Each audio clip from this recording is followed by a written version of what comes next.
सिंह राशि वालों, इन आने वाले 11 दिनों के अंदर यानी कि 4 अगस्त से लेकर 15 अगस्त तक के समय के अंदर एक महाभारत जैसी ग्रहों के अंदर स्थिति बनने वाली है और यह ग्रह स्थिति आपके जीवन के अंदर बड़े बदलाव लेकर के आएगी। सिंह राशि वालों, तैयार हो जाइए क्योंकि आपके अपने घर के अंदर आपके अपने राजा की वापसी होने वाली है और उससे पहले ये 12 दिन उसी वापसी की तैयारी है। हर राजा का एक समय होता है जब वह अपने सिंहासन पर लौटता है और तब तक जो इंतजार होता है वह भी उतना ही अहम होता है जितना वो वापसी खुद। सिंह राशि वालों, एक तैयारी का दौर जिसके बाद बड़ा बदलाव आना तय है, इसलिए इस वीडियो को अंत तक जरूर देखिएगा ताकि जब वह फल आए तो आप पूरी तरह से तैयार रहें। यह भी सही है कि हाल ही के समय के अंदर कुछ ऐसा महसूस हुआ है कि जैसे आपकी मेहनत को वो पहचान नहीं मिली जिसके आप हकदार थे। कहीं ना कहीं लगा कि नेतृत्व करने की काबिलियत होते हुए भी मौका पीछे छूट गया, लेकिन यह दौर अब खत्म होने वाला है और इसकी वजह जानने के लिए वीडियो को अंत तक जरूर देखना है। अब आते हैं इस पूरे महीने की सबसे बड़ी घटना पर। सिंह राशि वालों, 17 अगस्त को ग्रहों के राजा खुद सूर्य देव अपनी शव राशि सिंह के अंदर प्रवेश करने वाले हैं। जब सूर्य अपने ही घर लौटते हैं तो मान सम्मान, नेतृत्व क्षमता और आत्मविश्वास के अंदर जो उछाल आती है वह किसी और ग्रह गोचर के अंदर मुश्किल से ही मिलती है, लेकिन इसकी नींव अभी से पड़ना शुरू हो चुकी है। 1 अगस्त को शुक्र कन्या राशि के अंदर आ चुके हैं और 2 अगस्त को मंगल मिथुन राशि में प्रवेश कर चुके हैं। उसके साथ ही 5 अगस्त को बुध कर्क राशि में पहुंचेंगे, जहां सूर्य और उच्च के गुरु एक साथ त्रिग्रही योग और बुध आदित्य राजयोग बनाएंगे।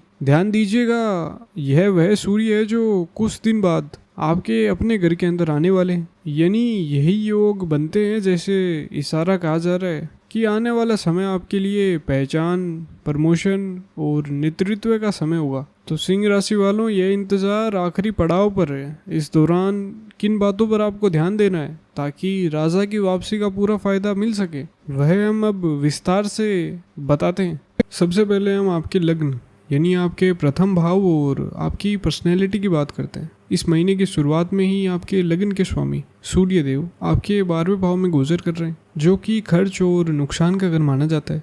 ज्योतिष के अंदर जब भी लग्नेश 12वें घर के अंदर जाता है तो इंसान का आत्मविश्वास थोड़ा कमजोर पड़ने लगता है और उसे अपनी शारीरिक और दिमागी ऊर्जा के अंदर कमी सी लगने लगती है। इसके साथ ही आपके लग्न के अंदर इस पूरे महीने केतु बैठे हुए हैं। सूर्य और केतु का यह संबंध आपके भीतर एक सात्विक गुणी योग बना रहा है। इसके असर से आपके मन के अंदर दुनियादारी छोड़ने की या फिर एक तरह के वैराग्य की भावना पैदा हो सकती है। जब आप अपने रिश्तों के अंदर या फिर अपने काम में आहत होंगे तो आपको लगेगा कि यह दुनिया किसी काम की नहीं है। आपके जीवन में कोई ऐसा इंसान जिससे आपका गहरा दिल का रिश्ता है, वो अनजाने में ही कुछ ऐसा कह सकते हैं जो आपको अंदर से चोट पहुंचा दे। इसका सीधा बड़ा कारण आपका दूसरा भाव है। 1 अगस्त को सूर्य कन्या राशि के अंदर प्रवेश कर चुके हैं। यह भाव आपकी बोली, आपके परिवार और आपके जोड़े हुए पैसों के बारे में बताता है। कन्या राशि में आते ही शुक्र नीच अवस्था में आ जाते हैं। नीच के शुक्र का मतलब बर्बादी नहीं होता है, बल्कि इसका सीधा सा मतलब यह है कि आपको इस समय थोड़ा झुकना होगा और हालातों के साथ तालमेल बिठाकर चलना होगा। सूर्य और केतु के असर से आपके भीतर बहुत ज़्यादा गुस्सा आ सकता है, लेकिन शुक्र आपको चेतावनी भी दे रहे हैं कि इस समय के अंदर अपनी जुबान पर थोड़ा कंट्रोल रखें। आप बिना सोचे समझे कुछ ऐसे कड़वे शब्द कह सकते हैं जो सामने वाले को बहुत भारी तरह से चुभेंगे। इसलिए मेरी आपको यही सलाह है कि किसी भी विवाद या फिर झगड़े की स्थिति के अंदर चुप रहना ही सबसे बेहतर उपाय रहेगा। अगर कोई कहासुनी हो भी जाती है तो अपनी तरफ से कोई भी ऐसी बात ना बोलें जो रिश्तों को हमेशा के लिए ख़त्म कर दे। जो महिलाएं घर संभालती हैं उनके लिए यह समय अपनी कूटनीति और मीठी बोली का इस्तेमाल करने का है। आप अपनी समझदारी से घर के किसी भी बड़े तनाव को बड़ी आसानी से टाल सकती हैं। अब अगर हम आपके करियर और कार्य क्षेत्र की तरफ देखें तो वहाँ ग्रहों की एक बहुत ही ताकतवर ऊर्जा पैदा हो रही है। 2 अगस्त को मंगल मिथुन राशि में प्रवेश कर गए, जो कि आपका 11वां भाव है। 11वां भाव लाभ और इच्छाएं पूरी होने का होता है। मंगल आपकी कुंडली के चौथे भाव जो कि सुख और प्रॉपर्टी का घर है, और 9वें भाव जो कि आपके भाग्य का घर है, उसके स्वामी। जब भाग्य का स्वामी लाभ के घर में बैठता है तो एक बहुत ही जबरदस्त भाग्य लाभ योग बनता है। लेकिन बात बस इतनी सी नहीं है। 1 अगस्त को राहु ने अपना नक्षत्र बदला है और वो मंगल के नक्षत्र में प्रवेश कर चुके हैं। ज्योतिष में राहु को वायु यानी हवा का तत्व और मंगल को अग्नि का तत्व माना जाता है। जब हवा और आग मिलते हैं तो आपके 11वें भाव के अंदर एक दावानल ऊर्जा पैदा होती है। इसका सीधा सा मतलब यही है कि आपके भीतर इस समय के अंदर कुछ बड़ा कर गुजरने की एक बहुत ही तेज आग और अग्रेशन पैदा होगा। मंगल आपसे केवल कड़ी मेहनत और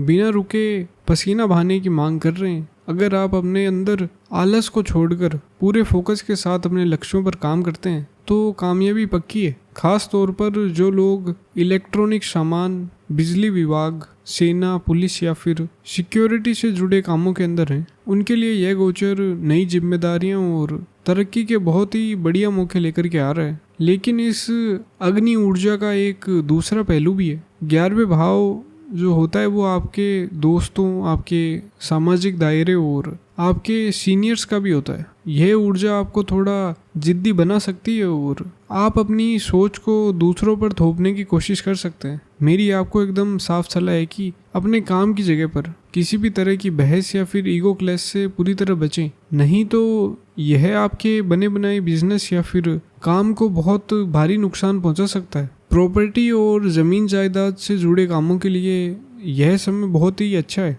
आपकी आर्थिक स्थिति और कैश फ्लो की बात करें तो 5 अगस्त को बुध गोचर करके आपके 12वें भाव में यानी कर्क राशि में चले गए हैं, जहां पहले से ही देवगुरु बृहस्पति अपनी उच्च अवस्था के अंदर बैठे हुए हैं। 12वां भाव मुख्य रूप से खर्चों का होता है। बुध आपके दूसरे भाव जो कि पैसों का है और 11वें भाव जो कि प्रॉफिट का है उसके स्वामी है। जब पैसों और लाभ दोनों का मालिक खर्च के घर में बैठ जाए तो पैसे को बचा कर रखना बहुत मुश्किल हो जाता है। इस महीने आपके सामने कुछ ऐसे अचानक होने वाले खर्चे आ सकते हैं जिनके बारे में आपने सोचा भी नहीं था। क्योंकि शुक्र नीच के हैं इसलिए आपका मन महंगे कपड़ों, ऐशो आराम और दिखावों की चीज़ों पर ज़्यादा खर्च करने का करेगा। आपको अपने लिक्विड कैश को बहुत ही समझदारी से संभालना होगा। इस समय शेयर मार्केट, सट्टा या फिर किसी भी तरह के छोटे समय वाले मुनाफे के लालच में बिल्कुल ना आए और इनसे आप दूर रहें। कोई भी बड़ा फैसला लेने से पहले या कहीं भी पैसा लगाने से पहले सभी कागजों की अच्छी तरह से जांच कर लें। हालांकि 5 अगस्त से लेकर 20 अगस्त तक उच्च के गुरु और बुध का जो मिलन हो रहा है वो एक बहुत ही खास और शुभ सरस्वती योग बना रहा है। गुरु बहुत ऊंचा ज्ञान है और बुध सोचने समझने की ताकत है। इन 15 दिनों के अंदर आपका दिमाग बहुत तेज चलेगा। खास तौर पर जो लोग विदेश से जुड़े कोई व्यापार करते हैं, कंसल्टिंग के काम के अंदर हैं या फिर रिसर्च के कामों में लगे हैं, उनके लिए यह योग पैसे कमाने के नए और बहुत ही पक्के रास्ते खोलेगा। इस दौरान आपके ऑफिस के किसी साथी या फिर किसी महिला मित्र की मदद से आपको पैसों का लाभ होने के पूरे चांसेस हैं। आपका प्रेम जीवन और वैवाहिक रिश्ता इस महीने बहुत ही ध्यान देने वाली चीज़ है। आपके 7वें भाव के अंदर राहु गोचर कर रहे हैं और वहाँ से सीधे आपके लग्न को देख रहे हैं। इसके साथ ही आपके 7वें भाव के स्वामी यानी शनि इस समय 8वें भाव में वक्री होकर के उल्टे चल रहे हैं। यह स्थिति शादीशुदा जीवन के अंदर बिना किसी साफ वजह के गलतफहमियां पैदा कर सकती है। छोटी छोटी बातों पर तनाव बढ़ सकता है और आपका जीवन साथी इस समय कुछ ज़्यादा ही जिद्दी व्यवहार कर सकता है। आपको बहुत ही शांति और सब्र के साथ हालातों को संभालना होगा। जो लोग प्रेम संबंधों के अंदर हैं उनके लिए गुरु और सूर्य का 12वें भाव में गोचर एक जीव आत्मा योग बना रहा है, जिससे आपको अपने रिश्तों के अंदर एक बहुत ही गहरा रूहानी कनेक्शन महसूस होगा। लेकिन 12वें भाव के असर के कारण सेहत के मामले में आपको थोड़ा सावधान रहने की ज़रूरत है। आप पर इस समय शनि की ढैया का प्रभाव भी चल रहा है। शनि आपके 6ठे भाव जो कि बीमारी का है उसके स्वामी होकर 8वें भाव के अंदर वक्री अवस्था में बैठे हैं। इसका सीधा असर आपकी शारीरिक ऊर्जा और चुस्ती पर पड़ता है। आपको बिना वजह की थकान या फिर कमजोरी लग सकती है। खास तौर पर जो लोग पहले से ही जोड़ों के दर्द से परेशान हैं, उन्हें अपने पैरों,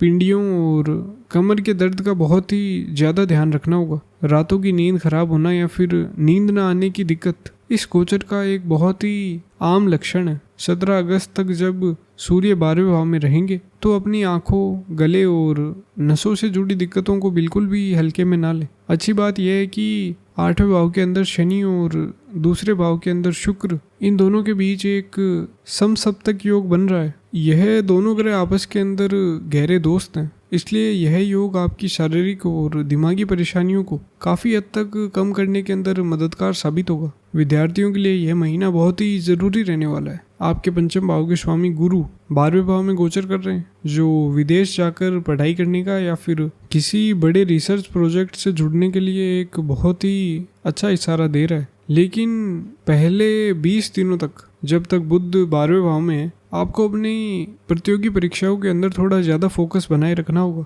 इस दौरान कुछ नया पढ़ने के बजाय अपना पुराना सिलेबस का रिवीजन करना ज़रूरी रहेगा। 17 अगस्त को सूर्य के लग्न में आने से और 22 अगस्त को बुध के भी लग्न के अंदर आ जाने के बाद आपकी याददाश्त और सोचने समझने की ताकत एकदम तेज धारा की तरफ काम करेगी, जिससे आपको परीक्षाओं के अंदर कामयाबी मिलने के चांसेस बहुत ज़्यादा बढ़ जाएंगे। अगस्त महीने की कुछ खास तारीखें आपके लिए बहुत ही अहम साबित होंगी। 12 अगस्त को मंगलवार के दिन आपके लगन के अंदर सूर्य ग्रहण पड़ रहा है। इस दिन आपका आत्मविश्वास थोड़ा कमज़ोर हो सकता है। मेरी आपको साफ सलाह यही है कि इस दिन किसी से भी बहस ना करें और अपने करियर या फिर बिजनेस के अंदर कोई बड़ा रिस्क ना ले। इसके बाद 17 अगस्त को सिंह संक्रांति का दिन इस महीने का सबसे बड़ा टर्निंग पॉइंट रहेगा। सूर्य आपके लग्न में प्रवेश करेंगे और आपकी पूरी ऊर्जा और आपका व्यक्तित्व एक नई रूप के अंदर निखार कर दुनिया के सामने लेकर के आएंगे। सरकारी अधिकारियों या फिर बड़े कॉर्पोरेट लोगों से आपकी मुलाकातें सफल रहेंगी, जिससे आपके मान सम्मान के अंदर लगातार बढ़ोतरी होगी। 20, 21 और 22 अगस्त के दिन पैसों के नज़रिए से बहुत ही शुभ है। इन दिनों के अंदर आपका कोई रुका हुआ पैसा वापस मिल सकता है या फिर अचानक कहीं से बड़ा लाभ हो सकता है। 22, 23 और 24 अगस्त का समय किसी भी व्यावसायिक यात्रा या फिर बिजनेस ट्रिप के लिए सबसे बढ़िया रहेगा। वहीं 24, 25 और 26 अगस्त के दिन आपके घर परिवार के अंदर शांति और बच्चों की तरफ से कोई बहुत ही अच्छी खबर आपको मिल सकती है। 28 अगस्त को गुरुवार के दिन आपके 7वें भाव के अंदर चंद्र ग्रहण लग रहा है। यह दिन पार्टनरशिप के लिए थोड़ा नाजुक है, इसलिए इस दिन अपने जीवन साथी या फिर बिजनेस पार्टनर के साथ किसी भी ज़रूरी बात पर बहस करने या फिर कोई नई डील साइन करने से बचें। आखिर के अंदर मैं आपको यह समझाना चाहता हूँ कि ग्रहों की यह स्थिति आपको कमज़ोर करने के लिए नहीं आई है, बल्कि आपको अंदर से और ज़्यादा मजबूत करने और मजबूत बनाने के लिए आई है। अगर कोई दिल का रिश्ता इस समय टूटता है या फिर आपको निराशा हाथ लगती है तो उसे नेगेटिव तरीके से ना लें। इस दुनिया के अंदर होने वाली हर घटना के पीछे कुछ पक्के कारण होते हैं। उसे स्वीकार करें और अपनी ज़िंदगी के रास्ते पर आगे बढ़े। इस महीने के बुरे असर को कम करने के लिए आपको कुछ बहुत ही आसान और सात्विक उपाय करने चाहिए। क्योंकि सूर्य आपके लग्नेश है, इसलिए रोज सुबह तांबे के लोटे के अंदर जल लेकर सूर्य देव को अर्घ्य जरूर दें और आदित्य हृदय स्तोत्र का पाठ करें। रविवार के दिन किसी जरूरतमंद को गुड़ और गेहूं का दान करें और सूर्य के बीज मंत्र का जाप करें। लग्न में बैठे केतु और 8वें भाव के अंदर वक्री शनि की शांति के लिए भगवान गणेश जी की रोज पूजा करें। हर शनिवार को काले रंग की चीजों का दान करें और ओम नमः शिवाय का जाप करें। शुक्र और मंगल की ऊर्जा को सही रखने के लिए शुक्रवार को माता दुर्गा की पूजा करें, सफ़ेद चीज़ों का दान करें और रोज़ाना हनुमान चालीसा का पाठ करें। सिंह राशि वालों, ये आने वाले 15 दिनों के अंदर आपके लिए सुनहरा या फिर नारंगी रंग सबसे शुभ रहेगा। शुभ अंक 1 और 9 है और शुभ दिन रविवार और मंगलवार रहेंगे। किसी भी ज़रूरी काम के लिए घर से पूर्व या फिर दक्षिण दिशा की तरफ पहला कदम बढ़ाना आपके लिए बहुत ही फायदेमंद साबित होगा। 17 अगस्त के बाद हालात पूरी तरह से आपके हक के अंदर रहेंगे। बस अपनी मेहनत और ईश्वर पर पूरा भरोसा बनाए रखें। नमस्कार, धन्यवाद।